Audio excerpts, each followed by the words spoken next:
Welcome to another LinkedIn ads video. Today we're talking about objectives, LinkedIn ad objectives.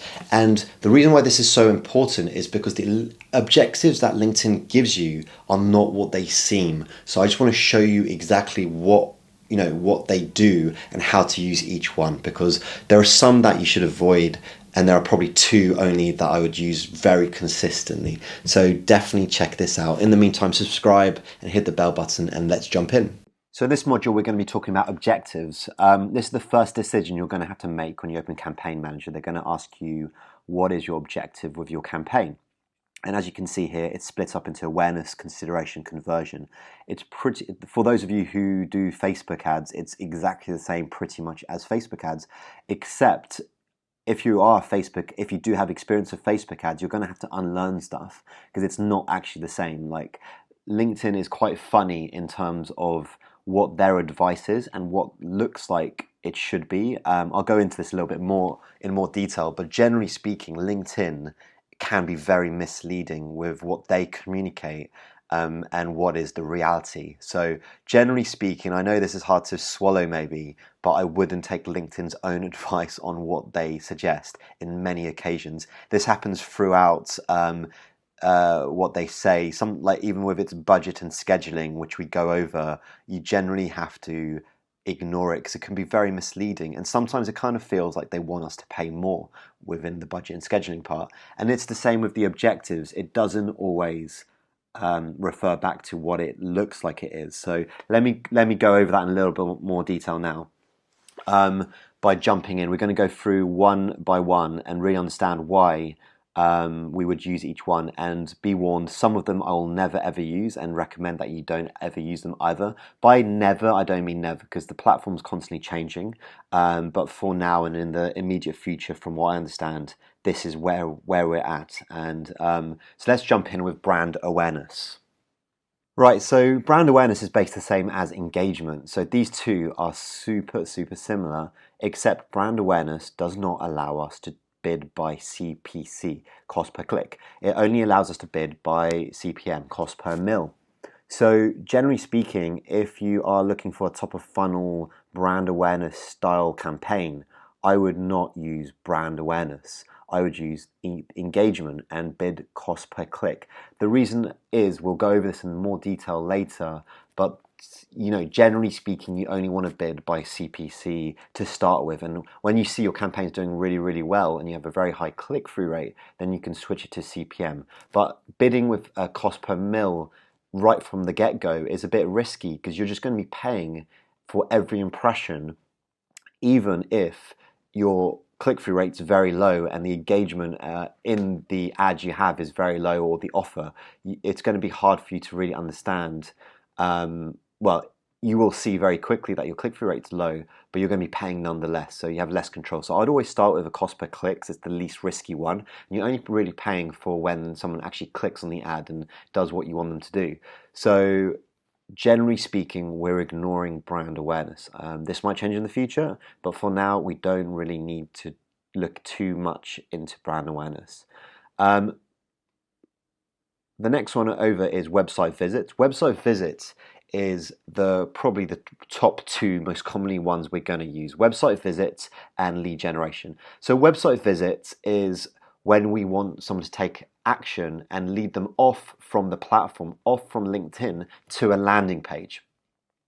So if we're looking which is a quite common kind of campaign, if we're looking to target a certain group of people, get them off from the platform to your landing page, which is an opt-in page, for example, to get them to download a lead magnet or some kind of gated content, or to sign up to a demo, or to just do a trial, then you're going to choose website visits. The next one is website visits, and website visits is probably the one I would use the most. There are only two that are the most used: website visits and lead generation. So website visits is if you want anyone to go off from the platform. So if you're leading people, if you want people to click through to go to a landing page or to your website, or to go off from LinkedIn to take an action even, I would always choose website visits. And I know some of you especially if you've done Facebook ads, again, some of you are thinking, wait a minute, what about website conversions? Because with Facebook, you'd always go for the conversions optimization to get,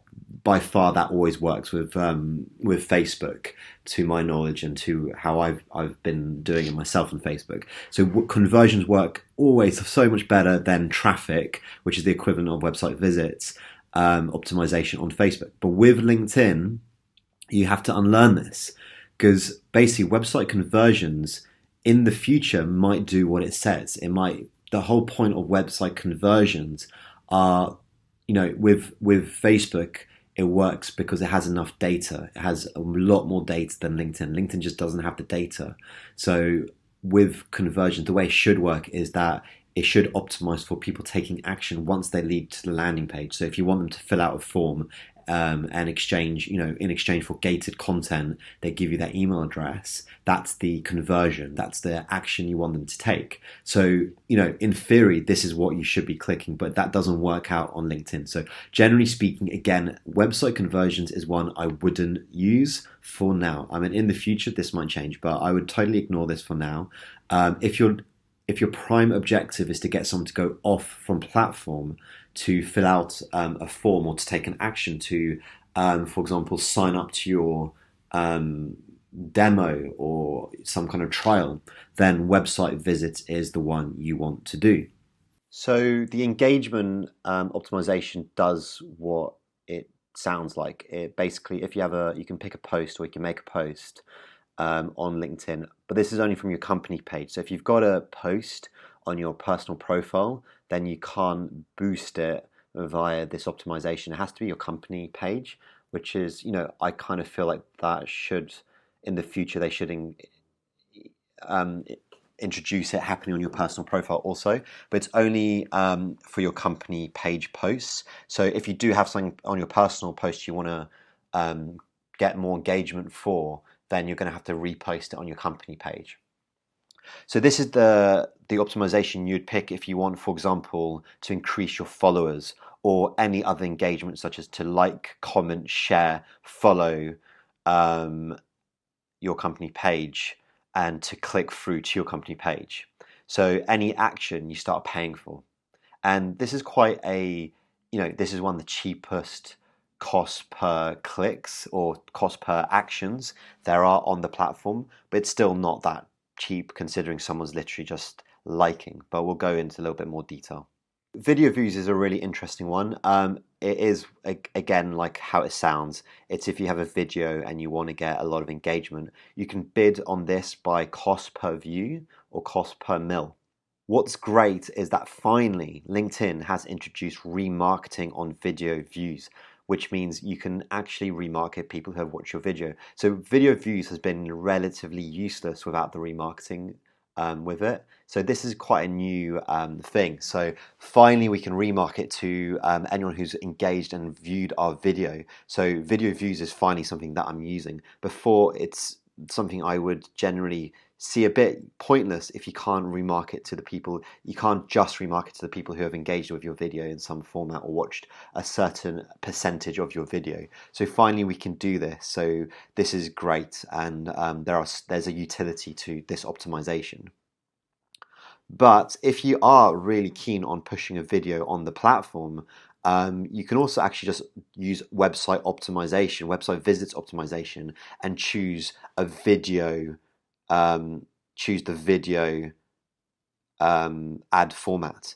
And the reason why you might want to do this is because with website visits, you actually get everything you get with video views as an optimization. It's not so much different in terms of the results you're going to get, but you're going to have the option to bid by the click. So with that, you again get a lot more control with your bidding type. So one kind of, it's not really a hack, but if you're looking for a way to have a little bit more control of your bidding and you want to push your video out, then you can just choose website visits and choose the video ad format, which I would actually recommend, especially if you're not sure what kind of engagement your video is going to have. Are people going to like it? It just gives you a bit more control over how much you're going to spend. Because again, with LinkedIn, it's a very expensive platform, so you can just blow your budget really quickly. So we need to be a little bit more careful with bidding down the line. So what you could do is just go to website visits, choose the video ad format, and then just bid by cost per click. If you see that engagement's doing really, really well, then definitely you can go back to video views and try it there. In fact, what you should do is test it. I would always start with the safest route, and then after that you can even do the same with video views and test 2 campaigns, one website visits, one video views, and just see the results, which one does better. So lead generation is kind of where I'll tell everyone to start, because lead generation forms are forms which people fill out on the platform, and you can use these forms with different ad formats. But basically, when you click on the ad, it pops up a form which autofills the information. So, for example, if you're telling the call to action is download my PDF gated content, they click on it, the form autofills with their personal information, whatever information LinkedIn has of them, which is, first name, second name, and email address.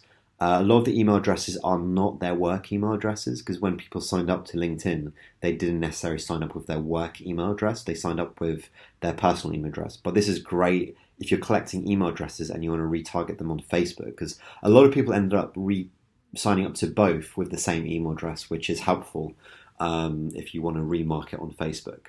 But generally speaking, lead gen forms are the lowest barrier to entry. They're relatively easy to learn how to use, which I'm going to go into, and you're going to get the lowest cost per lead using lead generation forms.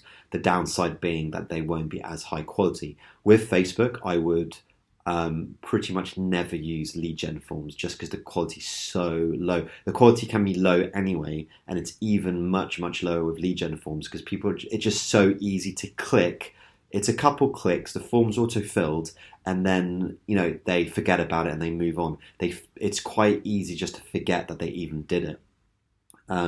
But they're great because they're opting into your marketing and remarketing. So you can start sending them emails. You can put them into custom audiences on LinkedIn and Facebook, as well as Google Display Network if you're that much of a professional.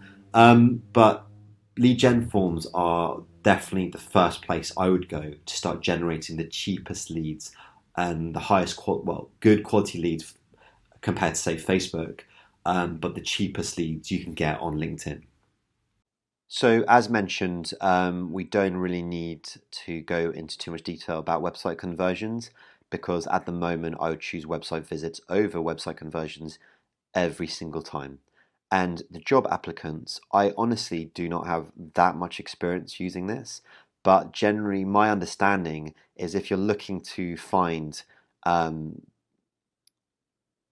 tell people about relevant job opportunities for your company and drive more applicants, then actually I would again just choose website visits, because you get a lot more control, and there's no need for this. So if you found this useful, I have a totally free LinkedIn ads targeting like a pro course you can find in the description below, and it's totally free and it goes into massive detail about targeting, so definitely check that out. And in the meantime, hope you learned a lot about objectives, and see you all soon.